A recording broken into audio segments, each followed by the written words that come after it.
Assalamualaikum warahmatullahi wabarakatuh. Salam sejahtera bagi kita semua. Shalom, Om Swastiastu, Namo Buddhaya, dan salam kebajikan. Perkenalkan kami dari kelompok 2, dengan anggota kelompok seperti yang tertera pada video. Akan mempresentasikan pendapat kami melalui video tentang masing-masing dua kebijakan pada saat COVID-19 yang sesuai dengan Pancasila dan bertentangan dengan Pancasila. Untuk yang pertama, kita akan memaparkan dua pendapat kami tentang dua kebijakan yang sesuai dengan Pancasila. Dimulai dengan berita pertama. Presiden Joko Widodo menginstruksikan kepada semua menteri untuk segera melaksanakan program padat karya tunai. Diharapkan penyaluran program bantuan ini tepat sasaran dan dapat dilakukan dengan efisien. Tak hanya untuk wilayah Jabodetabek, Presiden juga meminta kepada semua menteri untuk segera mengalokasikan dana desa untuk membantu warga terdampak COVID-19. Semua bantuan ini dikerahkan untuk membuka lapangan kerja dan menjaga daya beli masyarakat. Bantuan sosial khusus ini akan dibagikan selama masa tanggap darurat pandemi COVID-19.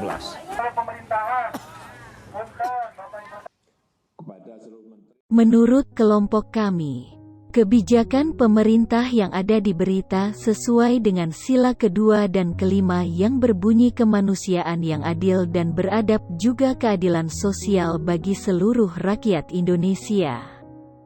Dalam pandemi COVID-19 banyak warga yang terdampak terlebih bagi pengusaha atau wira swasta bahkan pegawai yang di PHK. Untuk itu kebijakan pemerintah di atas memberikan bantuan. Dan itu sesuai dengan dua sila di atas, kemanusiaan yang adil dan beradab. Bansos ini diberikan secara adil dan merata, dan bansos ini diberikan kepada seluruh warga Indonesia. Dan untuk sila kelima, keadilan sosial bagi seluruh rakyat Indonesia. Program ini tidak melihat siapa penerima. Program bansos ini diberikan untuk seluruh rakyat Indonesia. Hal-hal tersebut menjadi alasan kenapa kebijakan ini sesuai dengan Pancasila. Selanjutnya kita akan masuk ke berita kedua.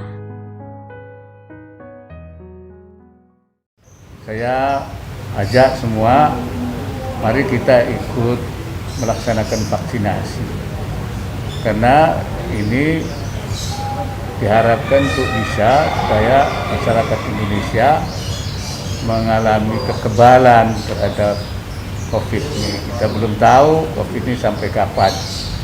Nah, kekebalan itu bisa dicapai kalau sudah mencapai 70% rakyat Indonesia tervaksin atau herd immunity.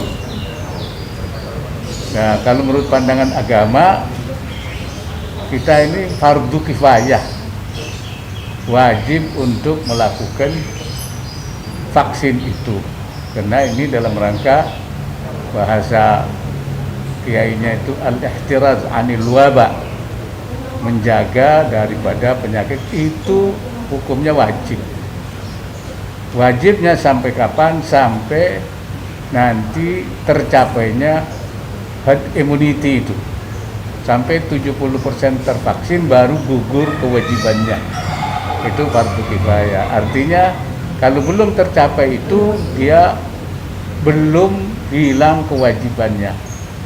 Kalau dia tidak melaksanakan itu berdosa. Menurut kelompok kami, kebijakan pemerintah yang termuat dalam berita tersebut sesuai dengan sila kedua dan ketiga Pancasila yang berbunyi kemanusiaan yang adil dan beradab serta persatuan Indonesia. Seperti yang kita ketahui saat ini, Indonesia juga merupakan salah satu negara yang terkena wabah COVID-19. Segala aspek kehidupan juga terkena dampak dari wabah ini, sehingga banyak terjadi perubahan dalam berbagai hal. Oleh karena itu, Pemerintah tidak tinggal diam akan hal tersebut. Dalam kurun waktu 1 tahun kebelakang ini pemerintah sudah membuat terobosan baru dengan mengeluarkan berbagai macam vaksin untuk melindungi dan meningkatkan imunitas tubuh masyarakat. Wakil Presiden Indonesia juga mengemukakan bahwa mengikuti program vaksinasi nasional dan menerapkan protokol kesehatan di tengah pandemi COVID-19 merupakan langkah kemanusiaan yang adil dan beradab. Dengan menjalankan 2 hal penting tersebut, masyarakat bisa melindungi orang lain termasuk diri sendiri dan keluarga kita dari penularan dan penularan COVID-19 yang mematikan.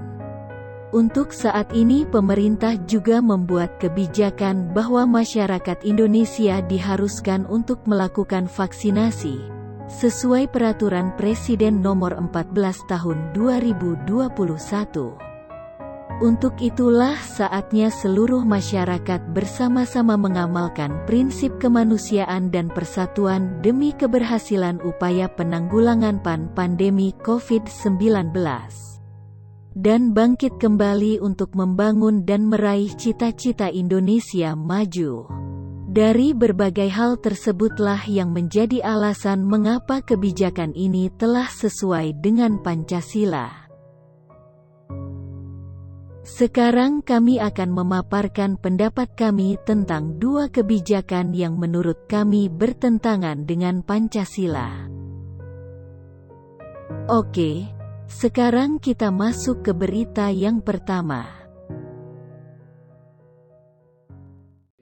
Sementara itu, pemirsa, Kementerian Keuangan mencatat realisasi bantuan langsung tunai atau BLT dana desa baru 21,3%. Rendahnya serapan dinilai karena pemerintah daerah melakukan verifikasi ulang sasaran dan Pemda tidak cepat melakukan penyesuaian data selama pandemi COVID-19 dan Kementerian Keuangan telah memberikan relaksasi kepada pemerintah daerah untuk percepatan serapan anggaran BLT dana desa.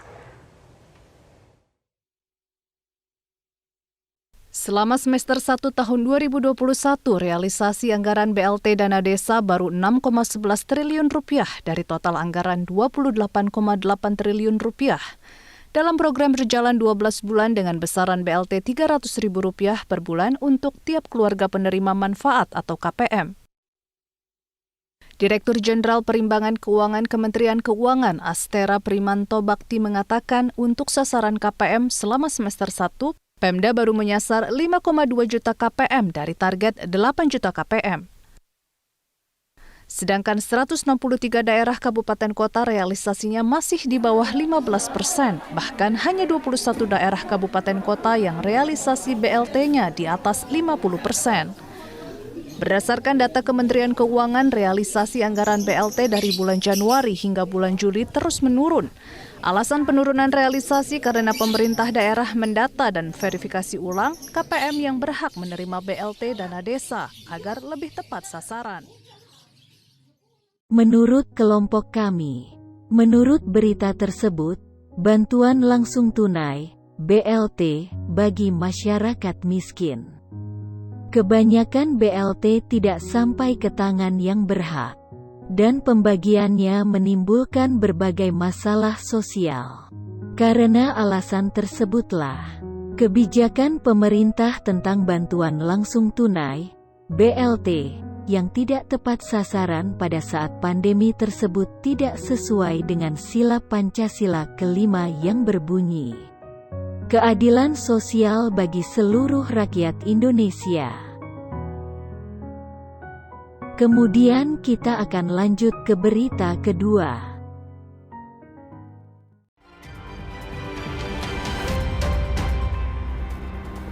Kembali di Kompas Siang, Saudara. Pemerintah berencana mengenakan pajak pertambahan nilai atau PPN atas barang bahan pokok atau sembako. Pimpinan MPR menganggap rencana pajak sembako bertentangan dengan Pancasila dan Konstitusi. Ada 3 opsi tarif untuk pengenaan PPN barang kebutuhan pokok. Pertama, diberlakukan tarif PPN umum yang diusulkan sebesar 12%. Kedua, tarif rendah sesuai dengan skema multitarif yakni sebesar 5% yang dilegalisasi melalui penerbitan peraturan pemerintah. Ketiga, menggunakan tarif PPN final sebesar 1%. Pemerintah mengklaim penerapan tarif PPN final menjadi alternatif untuk memudahkan pengusaha kecil dan menengah. Semua ini masuk dalam rancangan revisi kelima Undang-Undang Nomor 6 Tahun 1983 tentang perpajakan. Dalam aturan itu, sembako tak lagi masuk objek yang pajaknya dikecualikan. Menurut staf khusus Menteri Keuangan Justinus Prastowo dalam kicauannya di media sosial, pemerintah butuh uang untuk mendanai pembangunan. Sementara pendapatan negara sulit akibat pandemi COVID-19. Tapi kok sembako dipajaki? Pemerintah kalap butuh duit ya? Kembali ke awal, nggak ada yang tak butuh uang, apalagi akibat hantaman pandemi. Tapi dipastikan pemerintah tak akan membabi buta. Konyol kalau pemulihan ekonomi yang diperjuangkan mati-matian justru dibunuh sendiri. Mustahil. Kata Justinus mengutarakan alasan pemerintah di akun Twitternya. Menurut kelompok kami sangat setuju dengan Wakil Ketua MPR RI Hidayat Nur Wahid yang menolak wacana pengenaan pajak pertambahan nilai (PPN) untuk sembako dan sekolah jasa. Menurut kami memang pengenaan pajak tersebut tentu akan sangat memberatkan masyarakat yang terdampak pandemik COVID-19 khususnya masyarakat menengah ke bawah. Dalam pandangan kami, hal tersebut juga tidak sesuai dengan Pancasila sila kedua karena tidak mencerminkan sikap peri kemanusiaan. Seharusnya masyarakat ditolong dan dibantu karena terdampak COVID-19 malah diberi kewajiban membayar pajak. Selain itu juga tidak sesuai dengan sila kelima dari Pancasila karena rakyat kalangan atas karena para orang kaya dan konglomerat diberikan kebijakan taks amnesti, juga pajak 0% untuk PPNBM. Sedangkan orang yang tingkat ekonomi rendah malah dipajaki. Tentu saja itu sangat tidak adil dan sangat tidak sesuai dengan sila keadilan sosial bagi seluruh rakyat Indonesia. Oleh karena itu, memang benar seperti tanggapan Bapak Wakil Ketua MPR bahwa wacana tersebut agar tidak diterapkan. Demikian presentasi dari kami, terima kasih atas perhatian teman-teman. Assalamualaikum warahmatullahi wabarakatuh. Salam sejahtera bagi kita semua. Shalom, Om Swastiastu, Namo Buddhaya, dan salam kebajikan.